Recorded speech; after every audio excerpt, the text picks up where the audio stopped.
Ah, Kadamrazu, okay. Yes, in our yesterday class, we have discussed about techniques for paraphrasing. Techniques for paraphrasing.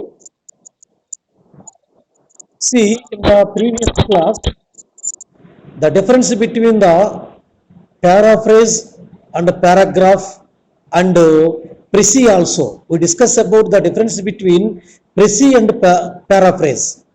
You see, the précis means only one third of the given passage. If the passage contains of 15 lines, précis is only 5 lines or 6 lines is enough. But whereas in the paraphrasing, there is no need to count about the length. Just it is just equal as length of paragraph, given paragraph. I mean, if the given paragraph is 15 lines, the paraphrase is also 50 lines or 60 lines sometimes. But one thing should be very careful: whatever we are writing, whatever the sentences we are writing, should be very very related to the particular task, should be very related to the central idea. We should not come across any central idea of the given passage. So in this previous class, we explained about the guidelines for the paraphrasing. Guidelines already, once again I am going to explain. You should read carefully the given passage very slowly and carefully until you have to understand and you have some central idea on the passage. Second point, note all the usual words and expressions as well as similes, metaphors, epigrams, or some kind of the figure of speech. Direct speech should be converted into indirect speech. Active voice is also converted into passive voice. Okay. If there is any difficult sentences, if there is any difficult rhetorical sentences, we can change into a plain statements or a plain sentence. Next, paraphrase should be written in our own words.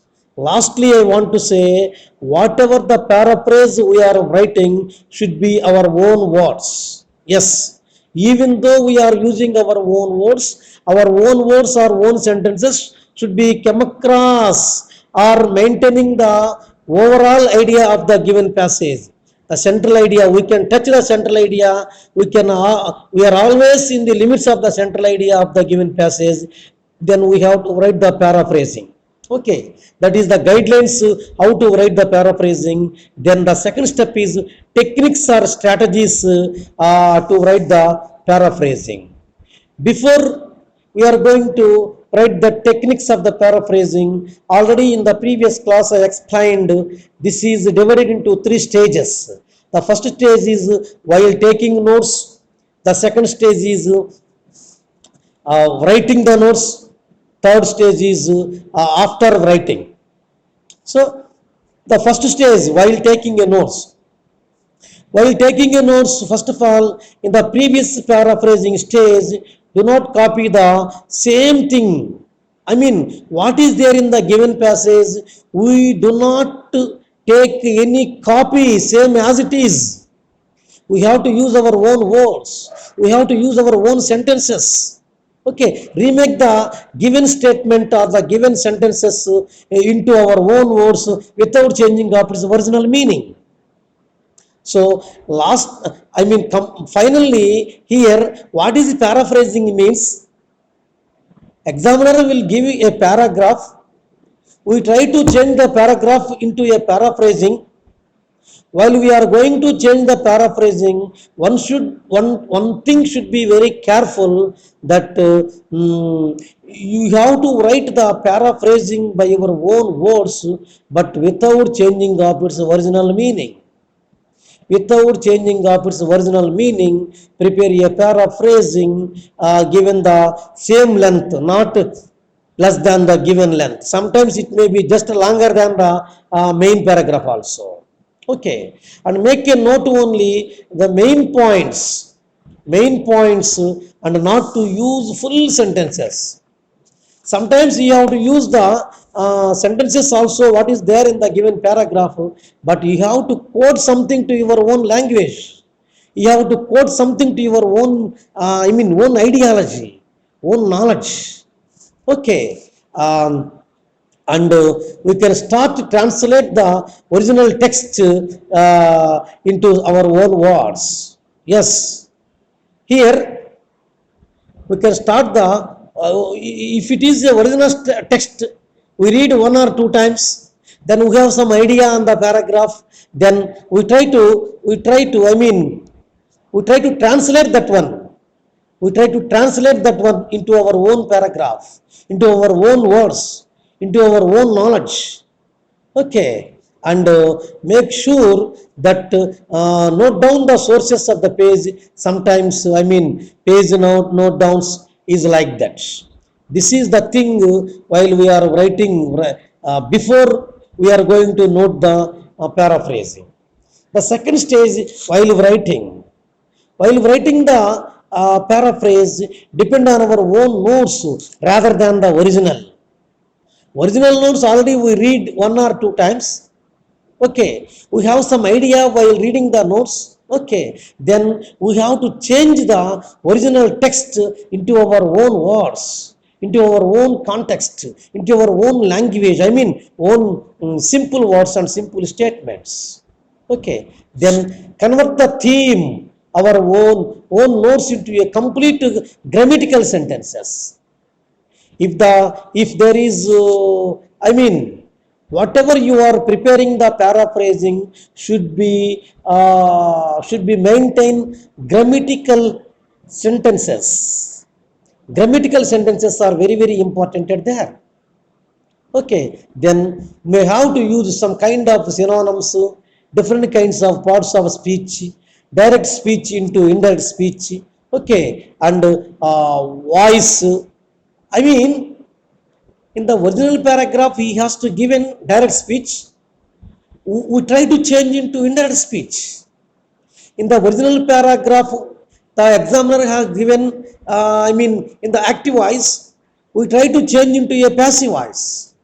Okay, so most probably the given passage is translated into our own words, particularly in the third person singular number. If there is in the first person is given, if there is in the given passage first person is given, we have to we have to change the first person into the third person singular number. Okay, then the third point, after writing, after completing the paraphrase, just we go for the feedback. Look at the original text again and ensure paraphrase is accurate. ఒకసారి original టెస్ట్ని చూసి మనం prepare చేసిన టెస్ట్కి దానికి comparison, we have to estimate the comparison between the original paragraph and preparing paraphrasing. Yes, original text, just we read again the both texts, original text and prepared text. Second one, we have prephrased all the ideas in our own. Whatever is there, our own knowledge is very important here. Our own thinking is very important here. Our own, participation is very important here. Okay. And third one, correct the ungrammatical sentences and any spelling mistakes. So after completing the paraphrasing, we go through 3 points. First one is just compare with the original text to the prepared text. Compare with the original text to the prepared text. Okay, and the second point is paraphrased. Develop our own ideas in the paraphrasing text.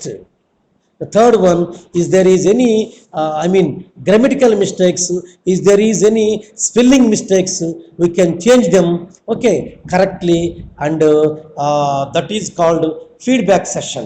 Third session is feedback session. Okay, so very important question, my dear students. what are the techniques of paraphrasing means? First you have to write introduction part. Second one, guidelines for preparing the paragraph, paraphrasing, guidelines for paraphrasing, guidelines, what kind of guidelines we are taking while we are going to write the paraphrasing.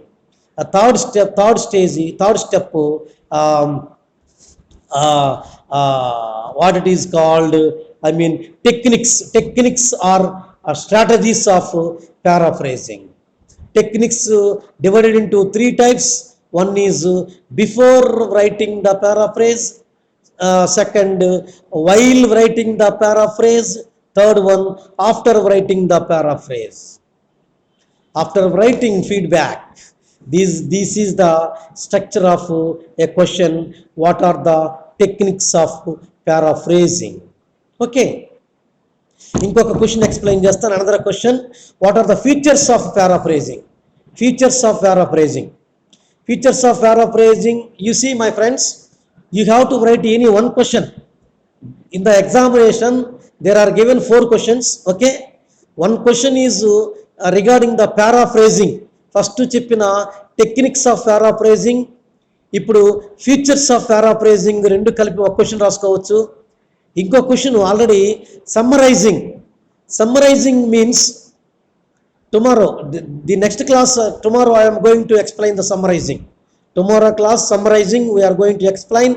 Just now it is features of paraphrasing. Features of paraphrasing, this is also needs introduction in the first part. Features of paraphrasing also needs introduction. Introduction means the same introduction. Paraphrasing is about just as long as the length of original paragraph. It is a full rendering of a sense of the passage with all the details. Sometimes it may be even slightly longer.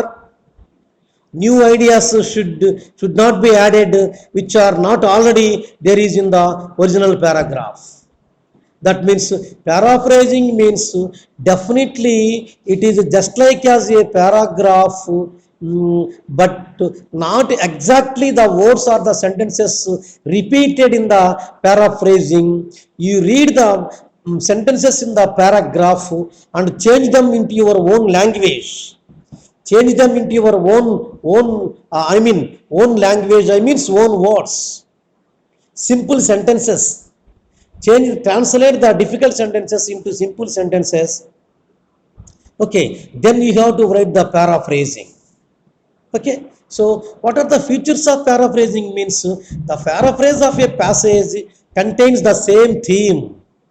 You see, what is the theme we read in the paragraph is just equal as the theme it is in the prepared paraphrase. No difference between the themes of the paragraph and the paraphrase. No difference, no ideological difference, no thematical difference between the original text and the prepared, what it is called paraphrasing. Okay, and in other words, it does not contain any new ideas or opinions. No idea or sub-theme is repeated. If there is an idea in the paragraph, the same idea is not repeated here. If there is a theme is there, the same sub-theme is not repeated. I mean, you have to think your own. What is there given? What the examiner is given in the given paragraph, given original text. First you read one time. If you are unable to understand, you read the second time also. Even it is unable to read the second time, definitely read the third time and have some idea until you got some idea on the given passage. Until you have some, you have some, some central idea of the given passage. Okay, after that you try to change the given passage into your own words. Okay, then all the figures of speech are expressed in the simple and direct language. Figures of speech, metaphors, I mean భాషా భాగాలు, figures of speech, metaphors రూపకాలంకారము, ఇంకా ఇవన్నీ similes. Okay, these are all called, if there is in the sentences original text, okay, don't try to change them, but you have to write them by your own words or own sentences with your own knowledge without changing of its original meaning. The original meaning doesn't change. The original meaning is exactly, you have to see there. And a paraphrase may not contain similes, metaphors, epigrams, such other figure of speeches. In the original text, if there is some similes or paraphrase, I mean figure of speech or concord, if there is some rhetorical sentences are there in the original text, you try to change in the paraphrasing by your own words with your own knowledge. Then only it should be accepted.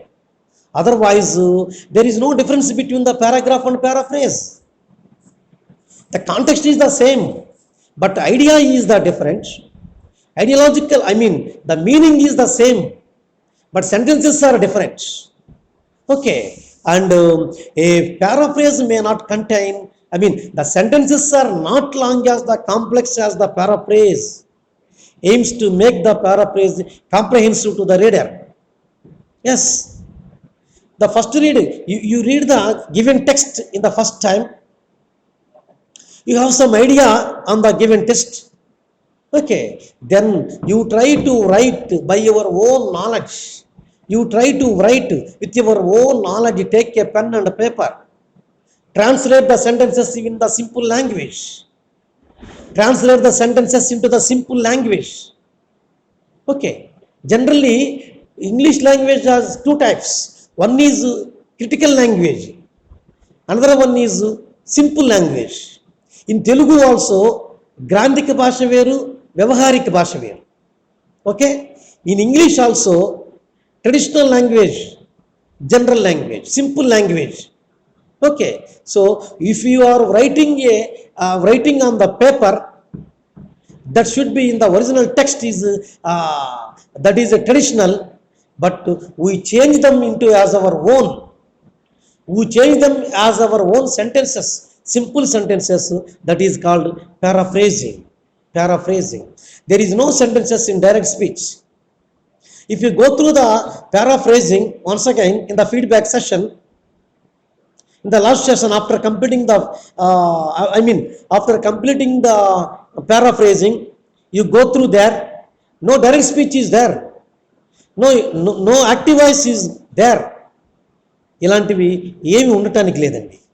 No similes, no metaphors, no epigrams, no any kind of rhetorical sentences are not needed in the paraphrasing. Already we discussed. Okay, the rhetorical sentences means a sentence which contains okay, like these things, I mean figure of speech, similes, metaphors, these are rhetorical. They should be in the paragraph, but not in the paraphrasing. Paraphrasing should be divided or translate with your own words or own sentences. Yes, okay, and no sentences containing invention and no rhetorical questions. Okay, technical, archaic, unusual, obscure words are not there. Technical, archaic, unusual and obscure words are not found unless they are absolutely necessary. If there are very needed and necessary, you have to use some exact sentences from the given passage. But unless, okay, you try to write the complete sentences with your own knowledge, the complete sentences with the general and simple sentences. Okay, this is the question of features of paraphrasing. You see, my friends, in the unit 3, 4 questions. First question, paraphrasing. Paraphrasing features or techniques. Whatever the question is given, you have to write the answer combinedly. కొంచెం అది కొంచెం ఇది add చేసి రాసుకోవచ్చు. Okay. Second question summarising అని he has given a long paragraph. Long paragraph ఇస్తాడు. I mean 20 lines, 30 lines. మనం what we are doing there, we will discuss in the tomorrow class. Next class we are going to discuss how we are writing the summarizing class. Summarizing is there. What is the difference between summarizing, paraphrasing, précis writing and paragraph writing? These differences we will discuss in the next class. Okay, so in the today's evening I am going to give you a notes for unit 3. Unit 3 కి సంబంధించి paraphrasing techniques, paraphrasing features 2 questions notes istanu. Read carefully, write carefully first of all, then read carefully. Okay, right, see you tomorrow. Bye. Right. Okay. Right.